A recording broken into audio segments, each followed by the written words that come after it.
We had this conversation last year. I can recall having this conversation 10 years ago. I'm sure folks before me had this conversation. The Oscar nominations are out. Oscar nominations are in. A lot of folks got lots of nominations, but folks are upset that Regina King didn't get a nomination for Best Director for One Night in Miami. I'm not an actor. I get it. I think if you are an actor, a creative person, you value being honored by your so-called peers, and I stress so-called peers. But I just don't know why we as the audience, why we still care. At what point are we going to walk away from this antiquated, dated, in my opinion, just foolish system of these award shows that do not validate us? Why are we looking for validation with the Academy Awards, with the Academy Awards, the Oscars, where only one Black woman has won Best Actress in a leading role? Why do we care? I just don't understand. And there's some folks who I respect and I admire on social media upset about it. I just don't care anymore. I don't care at all who gets a nomination, doesn't get a nomination. It doesn't mean anything to me. Now, if I were an actor, sure, I get why you might care. But as far as us as the audience, making it a story, I know some op-eds are going to come out. And I also don't get why we care so much when we have the NAACP Image Awards. And I put this on my Twitter, and Larry Favors was talking about it, where Regina King did get a nomination for director. Also got a nomination for Entertainer of the Year. The film One Night in Miami got several nominations, and it's been around this year. It's going to air on BET later on in the month. This year marks 53 years of the NAACP Image Awards. And I've had folks calling into this show saying, well, we need our own award show. We need our own system. We have it. And I've had folks call into the show say, yeah, well, the NAACP Image Awards, they don't do it right. What are you talking about? Every show has technical issues. I've never seen the NAACP Image Awards give away the wrong award, Best Picture, like they did during Moonlight on a live televised stage. It's funny how we'll give so much grace to the Oscars with their racism, with their technical issues, with their lack of diversity in voting, but not for our own. Not for our own. So every single year, the Oscar nominations are announced. Somebody is snubbed, and it's a big story. They have showed us over and over who they are. Why do we care? We as the audience, again, I understand the actors, but why do we as the audience care? And why do we make it a trending story?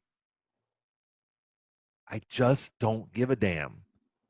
The Grammys last night, I didn't watch that. No, if anybody else did, no disrespect. But why am I going to watch it? I don't care. I just don't care. I'll watch the NAACP Image Awards. I'll tweet about that. But why? I mean, they were talking about this with Dorothy Dandridge. They were talking about this with Hattie McDaniel in the 1930s. Yo, it's just the same conversation over. Aren't y'all tired of the same conversation? Aren't y'all tired of the same narrative? We were talking about this in 1972 when you had Cicely Tyson nominated for Sounder and Diana Ross for Lady Sings the Blues, and Liza Minnelli wins for, what was it, Cabaret? One of them, I don't know. I mean, it's an old-ass story. It's not going to change. This is their system. And we're looking for our work and our art to be centered in their system. And there are some times when it is wonderful, but I just don't give a damn. And something tells me, I could be wrong. I could totally be wrong. I don't know Regina King. I've interviewed her before, but something tells me, I believe she's an Oscar winner herself. Yes, she is. Something tells me she's not losing any sleep over the Academy Awards honoring a film of hers that features Malcolm X, that features Muhammad Ali. I highly doubt she really cares that much. Maybe she does. Maybe she's frustrated right now. Maybe she does. I don't know. But why do we care? Every single year, the same conversation over and over and over. Why do we care? And I know some folks say, well, listen, we should have the same kind of access. I understand. We should be able to be celebrated and elevated just like, our white counterparts. I understand. But can we also have the separate conversation on what that validation means? And think of the Black actors who have won Academy Awards, and they have said that it didn't help their career that much. So I don't know, every single damn year, over and over and over. And I'll be honest, when I was a kid, I did enjoy the I did enjoy the Academy Awards. I would watch all the award shows, but I was a kid. And there was times when I was younger, sometimes the end up, as far as where you lived, the NAACP Image Awards wasn't always available to watch. When you had 4 or 5 channels, it wasn't available to watch. So, I mean, why do we give a damn? And if we do continue to give a damn, where's that going to take us? Your thoughts, Alan? Yeah, so I agree with you. I think it's somewhat of a search for validation, and it's reminiscence of a meme that's going around of Toni Morrison right now having this conversation with someone that says, why don't you write about white people? So if the content of the art was made for us and it's not valued by someone else, who cares, right? Who cares? As long as we value it. And I think that's the most important thing, what you're saying about our awards and sort of actually turning up and showing the film. So I don't add a lot of value to those. I mean, there are a number of movies, that I feel that were robbed, starting with The Color Purple. I will protest for that to the day I die, for Whoopi Goldberg and the rest. But, I feel as though it's just about who you know and what it is. And once again, you're in the room and someone's saying, they overlooked you again. They overlooked you again from someone you don't really care about. So part of that is when you sort of turn away. And I'm sure Regina King isn't losing any sleep because she's a renowned director. She's a renowned actor. She's a renowned icon. writer. She's a legend. Like everything. So you don't value me, great. I'm not here for you. Yeah. Right? Yeah. It's just stunning to me. And the other question is, right? Yeah, and the other question is, why don't we, and some of us do, but why don't we collectively value the NAACP Image Awards just as much as the Oscars? That's one of the things I loved about Monique. Monique said winning that Image Award meant more to her than the Oscars, than winning the Oscar. I love that. That's great.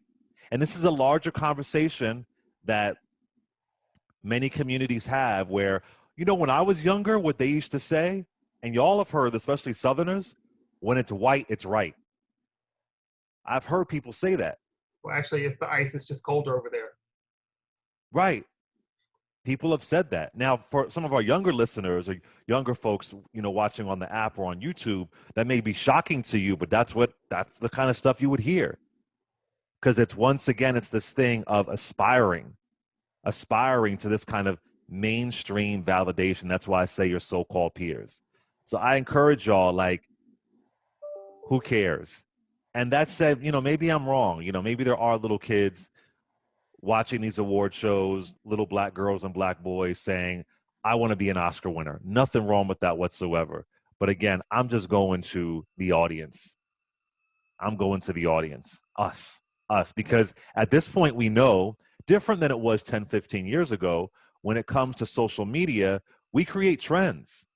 We create, we can create stories, and clicks are profitable. Yeah. Culture, all of it. Culture, right? Yeah. So sometimes we're giving a commercial to these award shows who aren't supporting us by, writing a big 900-word op-ed piece about how once again they didn't honor so-and-so. Right. We part add... of the Grammys last night had that in it when they gave Little Richard a shout out. I didn't watch it, but they gave Little Richard a shout out. But, when we think about that, Blue Suede Shoes stole all of Little Richard's stuff, as it was told over and over again, but you will celebrate that, but not celebrate Little Richard. within the time that he was alive for sort of Exactly. being right. So I think that you find that over and over again. But I think you're absolutely right. I mean, once again, here's a prime example. This radio station against other radio stations that you might listen to that are not giving you what your soul needs, not talking to you about what you want to listen about, telling you about other people, right? Giving you other history, right? This station is 100% about Black people, for Black people, and the good things that it sort of brings. And yet still you will go listen to whatever else, right? And I think that that's a choice that people need to make, because much like looking at the magazine and who's beautiful and who's not beautiful, it's sort of a reprogramming of yourself and a value of yourself, right? And you know, one thing I've always liked about the NAACP Image Awards, I don't know if y'all ever noticed this, but as a writer, I always notice this. With the Academy Awards or whatever, they say best actress, best actor, best director. The NAACP Image Award says outstanding, Right. outstanding actor, outstanding director. And that language of best versus outstanding, I think it's different to me, because everybody is the best, right, in this category. But it's just outstanding. Outstanding for this, because you're all being celebrated. So it's less of a versus competition battle and more of, here's an outstanding moment for this person. And you know what's very weird? I'll never forget when I interviewed Tina Marie, white R&B singer who's been embraced in our community. May she rest in peace. And she told me, I remember asking her, did you ever get pressure to try and cross over? Did you ever want to be more on the pop charts? Because, you know, there's this narrative that white people love a white person who, quote unquote, sounds like, whatever this means, quote unquote, sounds like a Black singer or a Black artist, quote unquote. You know, they love that. And she said, no, I'm a soul singer. I'm an R&B singer. When I got on the pop charts because of Lover Girl, that was an accident. But I never wanted that. This is R&B. This is what I do. I don't need that audience. And I'm not saying Tina Marie is the only person who does that. I'm not giving her all the credit in the world. But it was interesting as a white artist, when white artists got even a tad bit of soul, let's try and get them on the pop charts. But she's like, no, I'm good. That's not what I wanted. I'm an R&B singer. My music will always be R&B. I'm not going to tone it down. So it was interesting that she, and a lot of others see it as well too. But she, as even a white artist, said, this is who I am. This is what I love. And I'm not aspiring to that. So yeah, I encourage us to let's validate our own institutions, please, because it's not, what is it really serving you? What is it really serving you? So I don't give a damn. And like I said, I'm sure that Regina King is all right, and she is blessed and talented and gifted and just incredible. So yeah, and congrats to all the nominees. Like I said, I get it. If you are, happy and excited that you are being celebrated in what to some is considered the highest recognition in that industry, I get it. But just want to put that out there, that folks who got snubbed, hey, que sera, sera.